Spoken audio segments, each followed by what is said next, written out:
On this episode of In Search of Lost Highways, another Jim Hinckley's America Shared adventure, we're setting out in search of the 1890s Stockton Hill Road near Kingman, Arizona.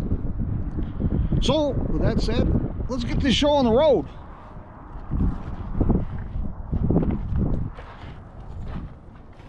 Stockton Hill goes down north of Kingman in the Stockton Hill Mining District. Dates to the earliest part of the Arizona Territory, the 1860s. And like a lot of mining towns, it had a boom and bust cycle.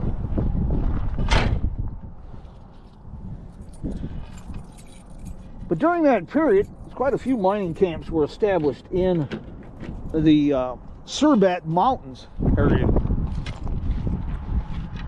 This includes Cerbat, Chloride, and Mineral Park. Cerbat and Mineral Park went on to be county seats. Stockton Hill was just simply a mining camp. Believe it or not, see, we can find the old road traces here. Now, a lot of this has been overrun by newer roads of, gosh, probably put in the 20s, the 30s, the 40s, ranching roads and utility roads. But Stockton Hill had a real boom about 1890, lasted through probably 1912, 13, in that period.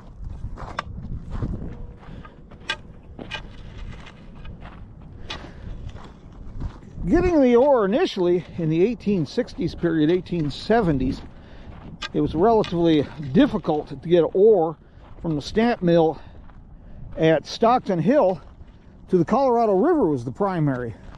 So a road was only needed to connect to the Beale Road. The Beale Road is in that direction, just on the other side of that butte.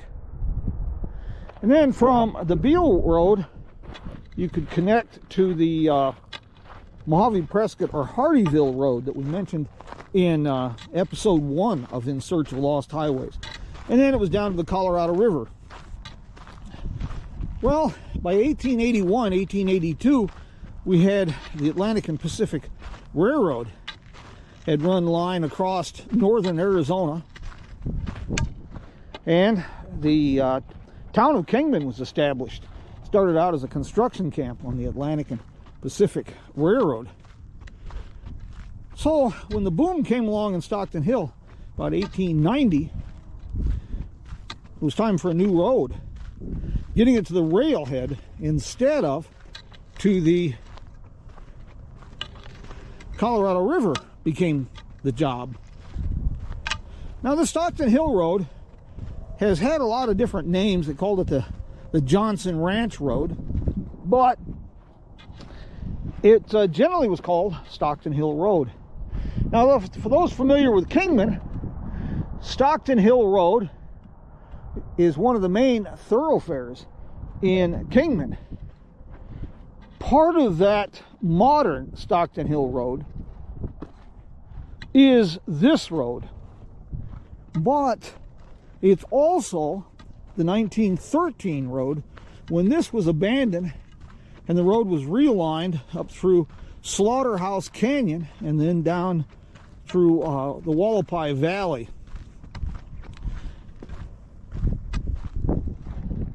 There's another road in these canyons that I have very little information on. It was the Taggart Toll Road. As a matter of fact, I have just one paragraph from about 1890 talking about the Taggart Road, and it would have followed a little bit of a different course from Kingman, but it would have shared this particular canyon until it connected with the Beale Road, and then would have continued up through Johnson Canyon up to the towns of Mineral Park and Cerbat. And the idea was to kind of bypass the steep grade of Coyote Pass which we discussed in episode 1 of In Search of Lost Highways. If you missed that, it's on our YouTube channel, and you can find more details on that particular episode in a blog post on Jim Hinckley's America. All of our In Search of Lost Highways series will include a more detailed blog post on the website. The Taggart Road, like I say, is really obscure. Now, Taggart's house in Kingman is one of the oldest homes in Kingman. He was quite a pioneer developer here in the area. Now, this is where it's going to get challenging. Initially, finding the Stockton Hill Road is a bit of a challenge, as things have changed just a tad bit in this country since the road was put in. Now, some of the road is a really fascinating. We'll find that in just a few minutes over by the cliffs. But it's been incorporated into the White Cliffs wagon road trail system. This is one of the great urban trail systems in the Southwest for hiking or mountain biking. Now, you can barely discern the road here.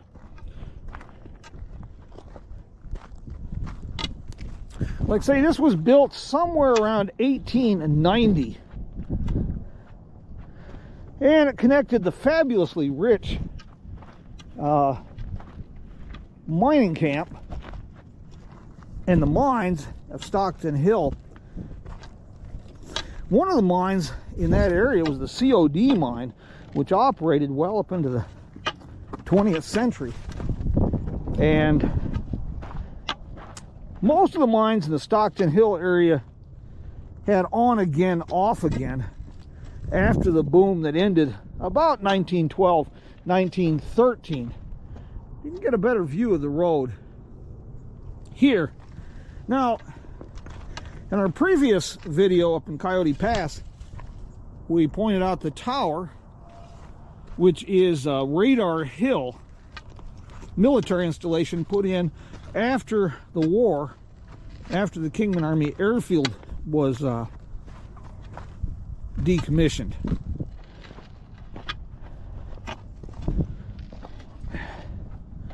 The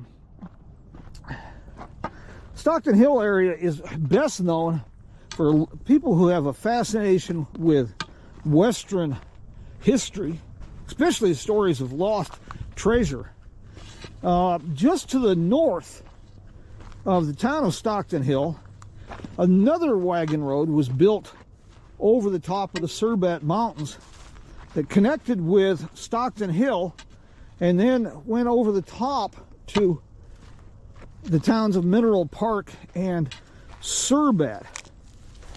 Now, you can see the road here has been largely erased by the later road, which, like I say, is most likely 1920s through 1940s period. We'll pick this up again in just a moment. As to the treasure story, well, Canyon Station was robbed. I should say a stagecoach was robbed near Canyon Station. That part is fact. What is not known, and of course, like fish stories, the more these stories are told, the bigger the fish. Well, in this case, the story keeps getting bigger and bigger about how much money was stolen. The fellows who were involved were captured by a posse shortly afterwards, but they did not have the money with them. So they'd buried it somewhere in that rocky country, stashed it.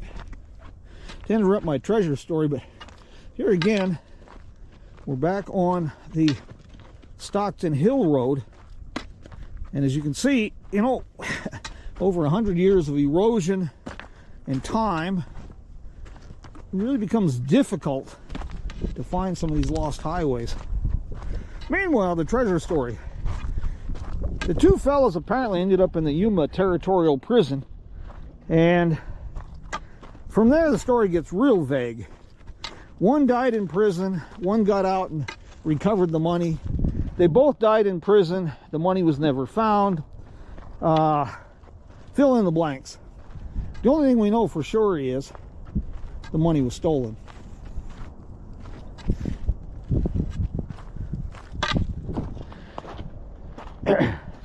People who have not done their homework over the years have listed the Stockton Hill Road as everything from part of the old Spanish Trail to the Beale Wagon Road and Santa Fe Trail.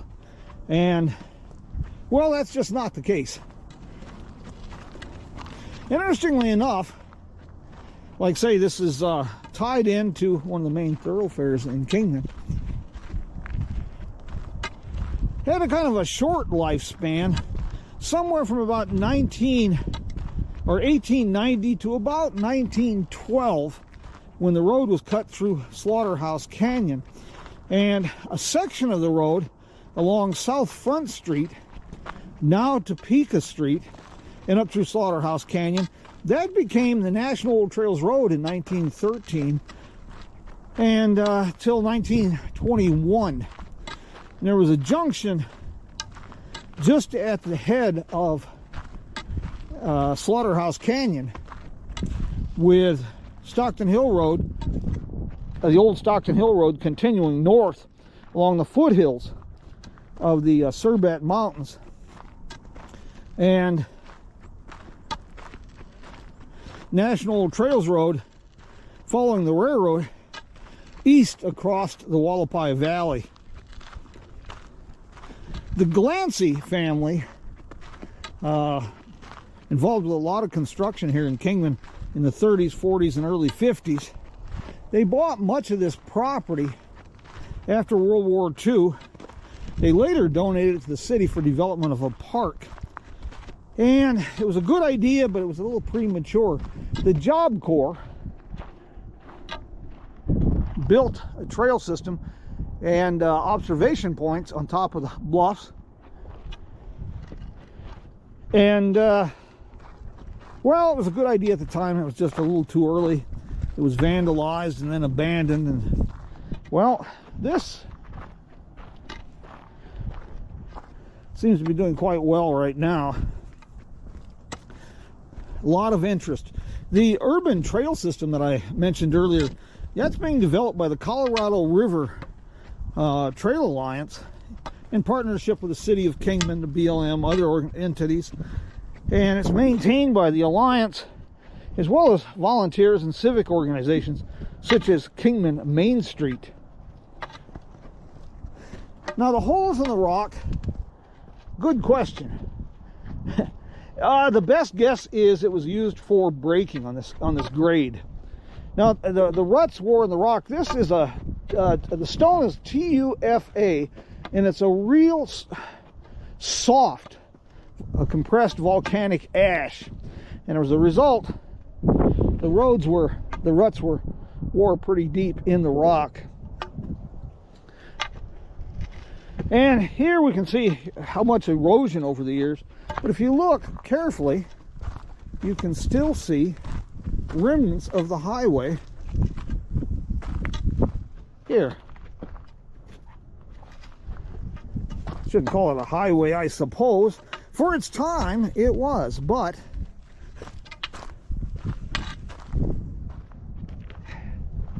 pretty rough and steep climb.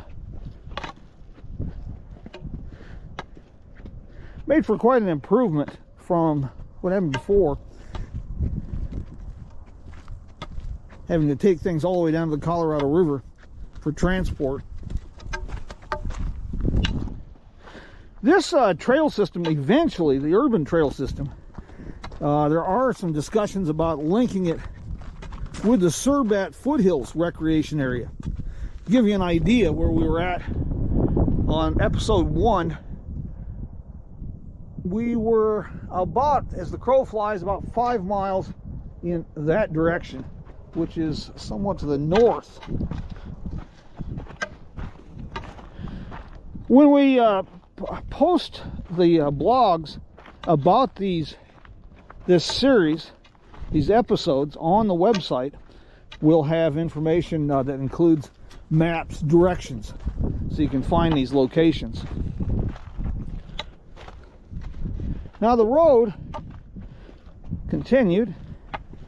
We're almost to what they call White Cliffs Road, which is a paved road. We're on the edge of the Kingman city limits. And even though it appears we're in a deep wilderness area, believe it or not, we're less than 1.5 miles from downtown Kingman and historic Route 66. That's pretty phenomenal. It's one of the reasons I call Kingman home. I live here on purpose. A lot of people are surprised by these things. The legend is that Kingman was founded by people who broke down and decided to wait for the wind to quit blowing, but the rest of us, well, we kind of live here on purpose.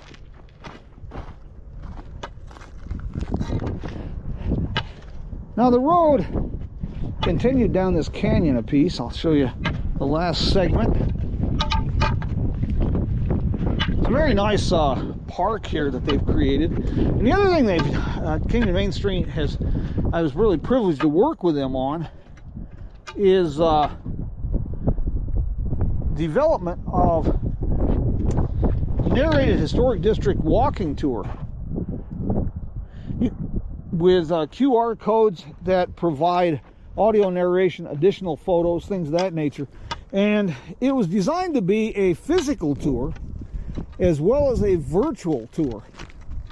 And if you the website is simply kingman.tours. That will get you there. I think you'll enjoy it. Phase 1 is up, about 38 points of interest.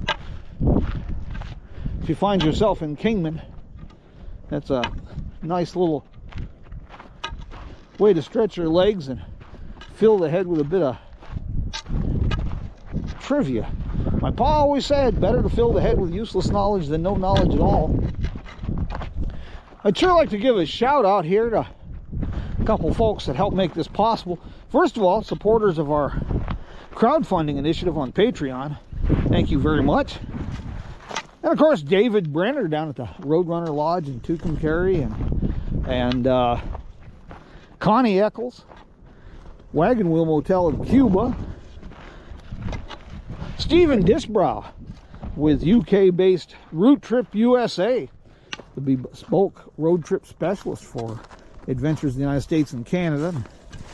Angela Moreland in McLean, Texas, at the Cactus Inn Motel and RV Park. We want to thank you for making these programs possible, as well as all of our educational programs that we develop for schools, and supporting some of our road trips and speaking engagements.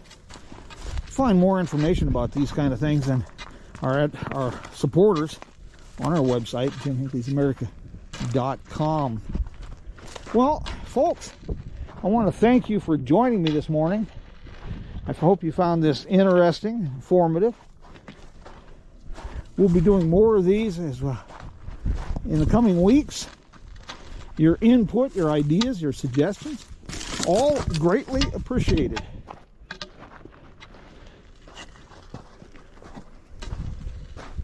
And with that said, we're at the fence line.